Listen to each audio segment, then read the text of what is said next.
नमस्कार, श्री स्वामी समर्थ. कशा तुम्ही सर्वजण? मस्त मजेतच असाल तर माझ्या मिनी ब्लॉगमध्ये तुम्हा सर्वांचं मनापासून खूप खूप स्वागत आहे.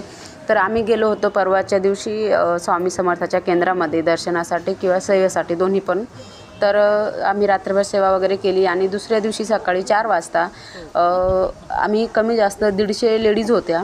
तर त्याच्यामध्ये फक्त तिघी जणीकडनं एक कुत्रं म्हणजे डॉगी आला आणि त्याच्यामध्ये तो कुत्रं जवळ येऊन ते स्वामीच्या रूपामध्ये असं येऊन सगळेजण बघत होत्या. तर तो मस्त जवळ येऊन त्यांच्याशी लाड करत होता, त्यांना पप्पी करत होता, त्यांच्याकडनं पाय चपून घेत होता आणि असं सांगत होता, एक झाला की दुसरा पाय देत होता लगेच. तो पण अजून म्हणजे असं थांबवत नव्हता. तर सगळेजण त्याच्याकडं असं बघून थक्क राहू लागले, कारण की तो एवढा शांत आणि एवढा मस्त बसत होता. तर असं म्हणतात, स्वामी कशाच्याही रूपामध्ये येऊन सेवा करून घेतात किंवा दर्शन देतात. तर ही खरोखर आहे. एवढ्या लेडीजमध्ये फक्त त्या दोघी तिघीकडनं तर स्वामी कशाच्या पण रूपात येतात. तर श्री स्वामी समर्थ.